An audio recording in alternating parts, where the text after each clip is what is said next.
Good afternoon, folks.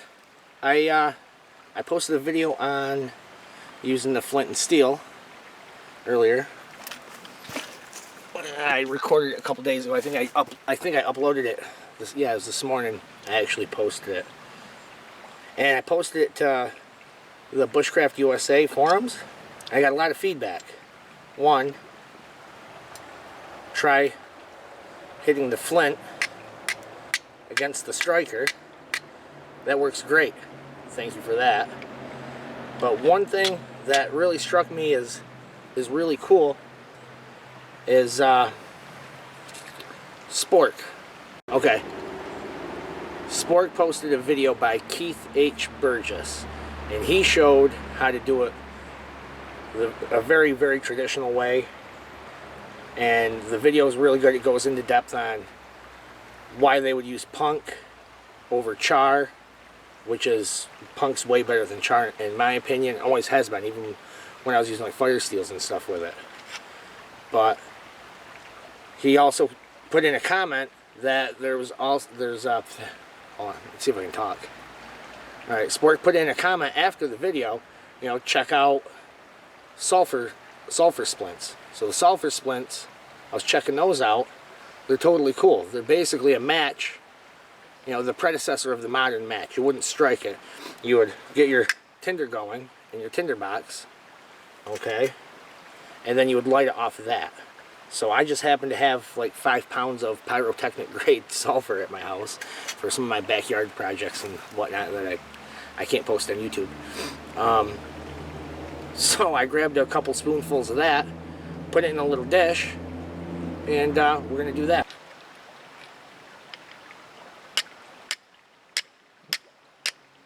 There we go. Just like that, it's going. That's great. That way I don't hit my box. I know other guys noticed before that I hit the box.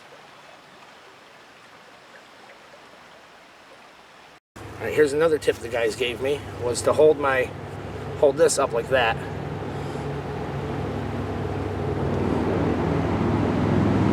Less smoke in your face.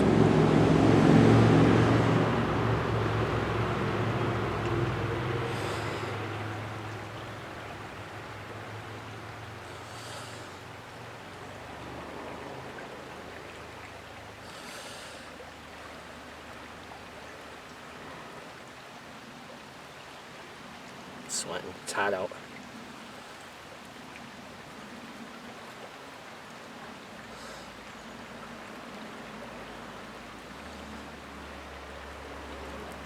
There it goes.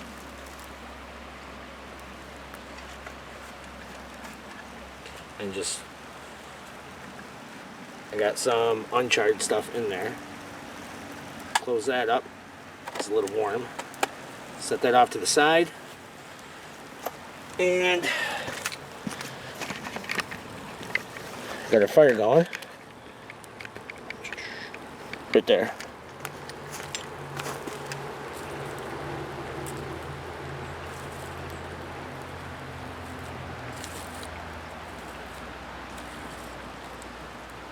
Getting better at the feather sticks too. Practice. It takes a lot of practice. I don't think any of this stuff you actually learn overnight. And it's fun to get out here and do it. It's cool to record it. I have fun recording it and showing it to whoever watches. Sometimes it's quite a few, sometimes it's not that many.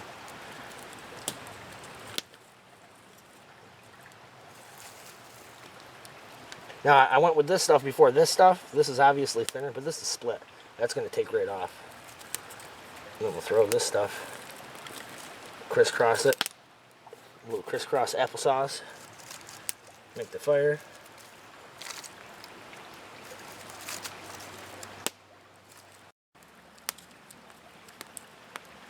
Now these are the sticks I'm going to use for my sulfur matches. Nothing special or crazy. They're just focus.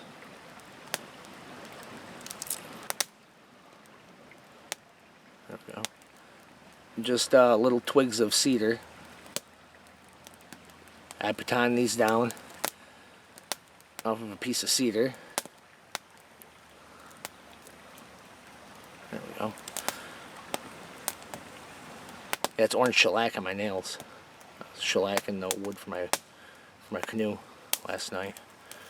But that, I mean, nothing huge. Actually, I would think that these are actually maybe a little too big. This one here I might knock down a little. Because in the video where, on Keith Burgess's video, he said that, you know, make them very small and only put a little bit of sulfur on the tip of these, because if you put too much, the sulfur, it's melted. It'll actually drip down into your tinderbox, and you don't want that. Now, I know in pyrotechnics, the sulfur acts as a accelerant. It makes stuff burn really fast. So you probably don't want this in with your charcoal, because charcoal, saltpeter, and sulfur makes black powder. And you don't want black powder in your little box, or you're going to have a problem. You're going to have a bad day. The fire's starting to rip pretty good now. Keep these off to the side for a minute.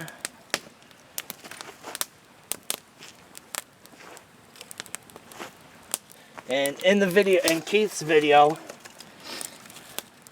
he let it burn down to coals pretty good. So I don't know if I'm going to let it burn down to coals, but I'm going to wait till I get a decent bed of coals here. And then you just basically cook it in a spoon. It's like freebasing sulfur. You know, you melt it down in a spoon. I have an old spoon that I found when I was metal detecting a couple years ago. I was like, yeah, this will be a perfect use for that.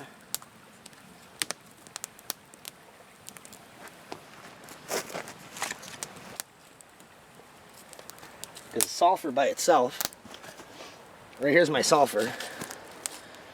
I got a big bag of it, a 5-pound bag from a lab. But there it is, just regular plain old sulfur.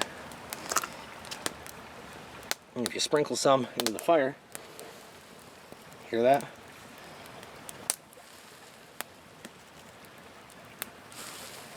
Gives a good little sizzle. Yeah, it's pretty flammable, sulfur is. And if I was going to source this naturally, there's a place, both places aren't too far away. I don't know if I wouldn't call it local, but you got Sharon Springs and you got Saratoga Springs.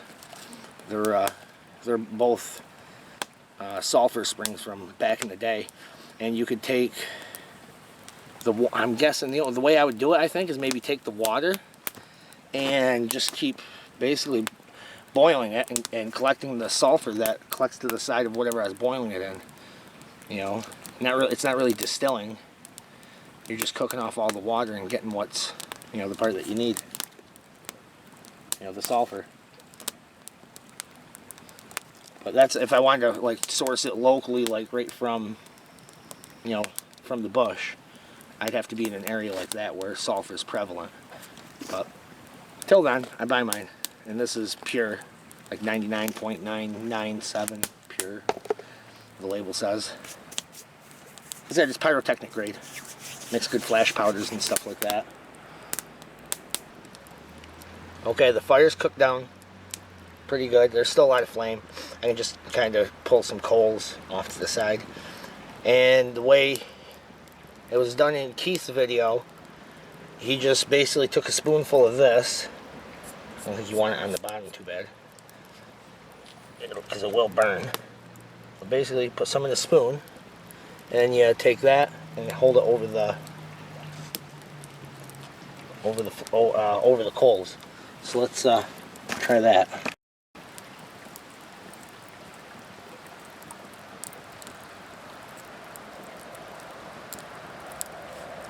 It's very hot.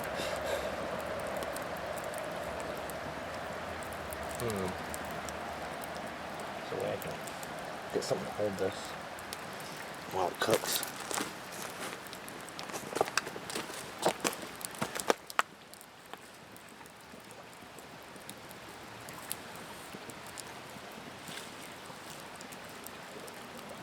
Right there. Oh yeah, it's melting now. Now, and if you go and look at his video, his catches on fire and you get this really pretty blue flame.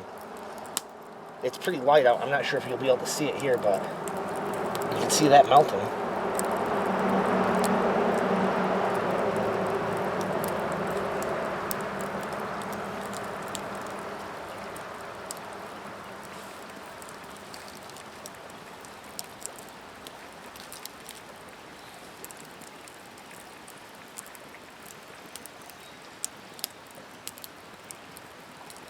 Can you see that? See it? It melts right down into like a syrup.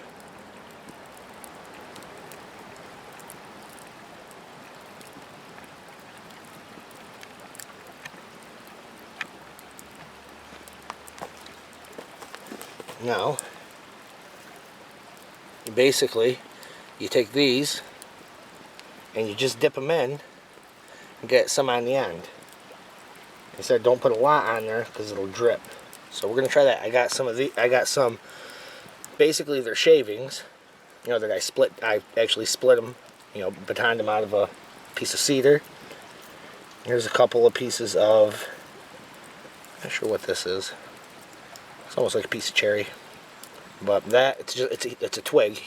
He said you can do it with twigs too, so we're gonna try it with the twig and a couple of this twig's been, you know, I cleaned off the edge, but then these two I haven't. These two here are just gonna be used as is, like twigs off the ground. See how well they work. So here we go.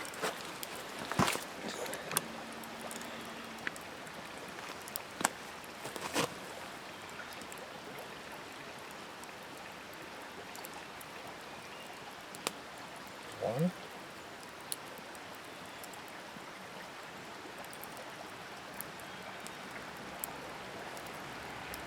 I think I might be overcooking it too. I get that out of the fire. The spoon's not hot, thank goodness. That's what it looks like. Oops, let's go the right way. Phew, it stinks. But that's what it looks like. Wow, burns the hell out of your nose too. If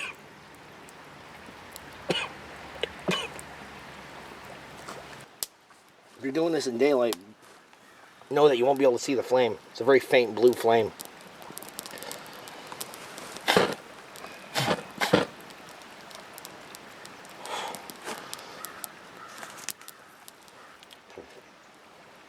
Don't do this any place that's not well ventilated. Stuff's making my nose run. So definitely, if you're gonna do this, do it outside over a campfire.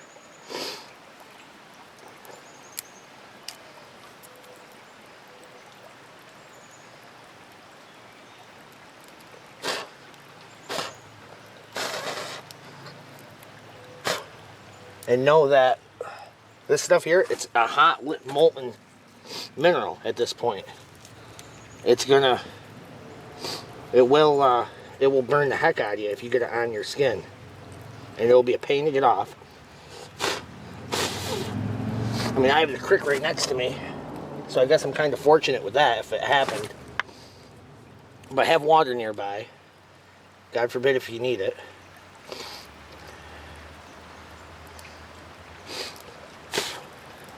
There's another one.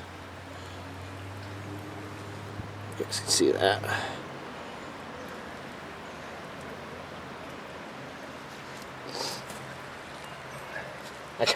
I finally got a handle on staying upwind of it. The fumes are strong. It's almost like sulfuric acid fumes. But yeah, don't get any of this. Hold on. Yeah, don't get this stuff on your fingers or on your hands or any part of your body.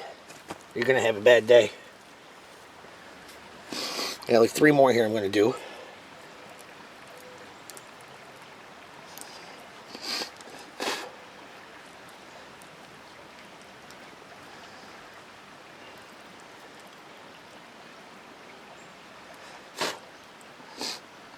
But now when I dip them in, because that's actually on fire, when I dip them in, I pull them out and they're on fire a little bit, so I just blow them out quick. That's what that sound you hear is. I'm doing it out of frame. But, yeah, that's what it looks like when I pull it out. And then I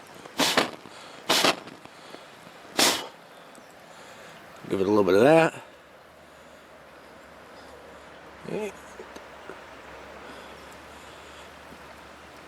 Just like that.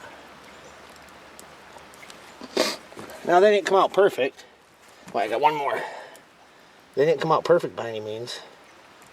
But I think these will work.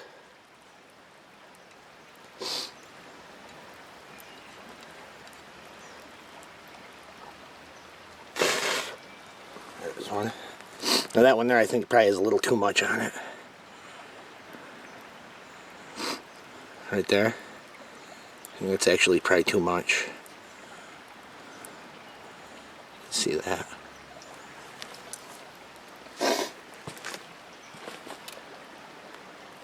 So, let's put stuff away. This wretched stuff, holy cow. Okay, so we got our stuff here. Our matches. Our sulfur splints. I got, oh, maybe a little less than a dozen here. Different shapes, sizes, lengths. See what works and, you know, see how bad they are. See how bad of a job I did on some of them and see how good of a job I did on others. Because some of them actually look pretty nice. And then again, some of them look pretty pretty pathetic. Like this one here, I don't know what I was thinking. This thing's huge. Like, we'll use that one up now. And I'm going to try burning one that's a twig. Like an actual twig. A twig that's been shaved off a little bit. And then one where the stuff looks like it actually burned pretty much off, so we'll try using that one now. And then how about one that actually looks pretty good? This one here, this one's a short one. Let's see what that one does. It's short, but it's got a decent amount of stuff on it. A decent amount of the sulfur, molten sulfur. And the rest of them we'll save and go back in our fire cat. So, first things first, let's get something going in here.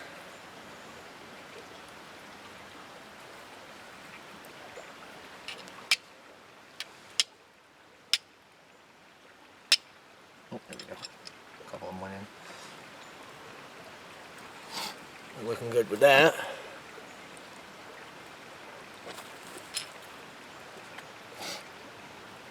Let's try this one here first.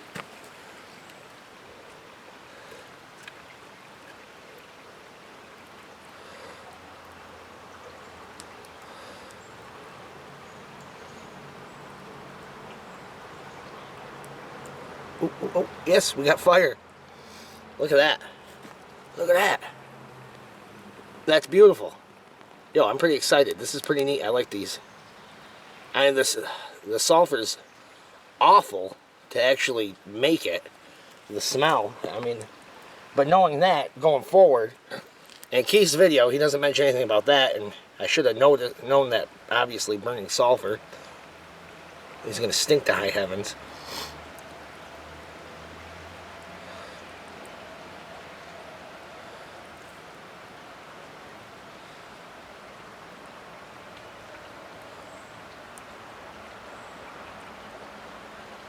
Oh, oh. Yeah, we got flame. A little bit of flame. Now let's let this one actually burn up. Now you could easily light any tinder with that. That's a nice little match.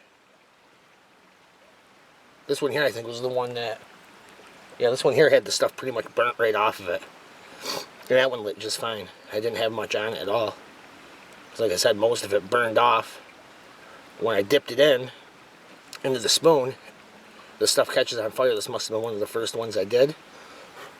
And then, there, actually I can use that as char now. That must have been one of the first ones I did. And I let the stuff burn not knowing.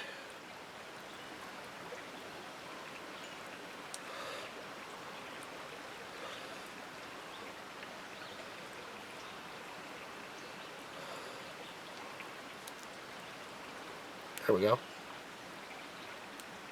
Now this is the twig that I shaved off the bottom. So it's almost like a splinter. You know, splint or shaving. But yeah, it's going pretty good. Okay, see it? There you go. You should be able to see it now.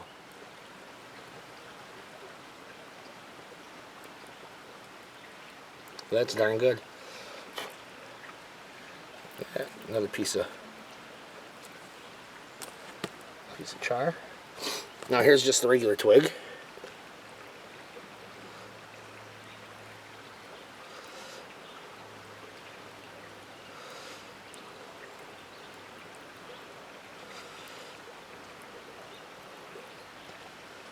Oh, that one's going. See, now this one here, it had quite a bit on it. You can tell because some of my char is actually stuck to it.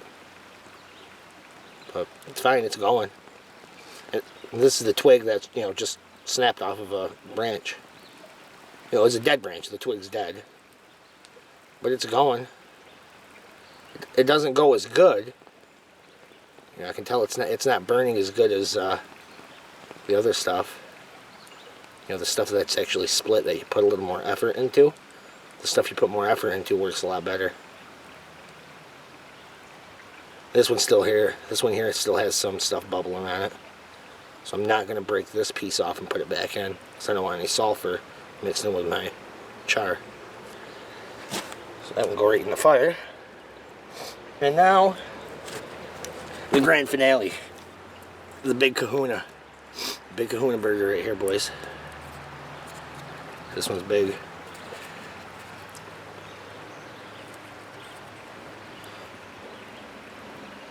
I'll tell you what though, that one lit right up.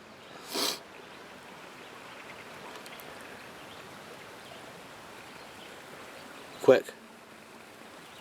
Which I kind of figured it would, because it's a lot more surface area, right? If you have more surface area to interact with everything, you know, if things, you know, reactions happen quicker with more surface area. And there's, since this is the last one I did, there's more surface area of glowing tinder. And this here is bigger, so there's more surface area on this. You put the two together and naturally it's gonna go faster and quicker. That's good to know too, right? You know, if it was wet out and I was dealing with wet tinder, I'd grab something a little bit bigger, something like this,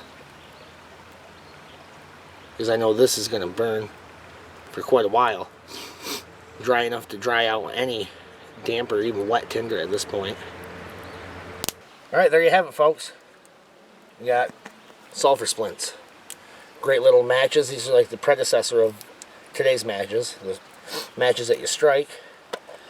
But as long as you have some kind of tinder, you know, a tinder box, and a way to get that to take a spark, you're good to go. You can create fire anywheres. So a big thanks to Mr. Spork over on Bushcraft USA. Appreciate it. And all the guys who have commented on all my threads that I post. I appreciate all the knowledge you guys got to share. There's guys help me with this stuff. There's guys tell me little tidbits of knowledge about like my boat. I learned all kinds of stuff about that Kevlar boat I got just from posting and reading comments. So everything's greatly appreciated. If you watch this video, that's greatly appreciated. Alright folks, thanks for watching. Till next time, get outside and play. Have some fun. Learn some survival techniques and whatnot. It's all good stuff to know. If you're into the bushcrafty stuff, awesome. Even if you're just into camping and hanging out at RV parks, get outside, go fishing. Hunting season's around the corner. You know, all kinds of cool stuff. So till next time, see you guys.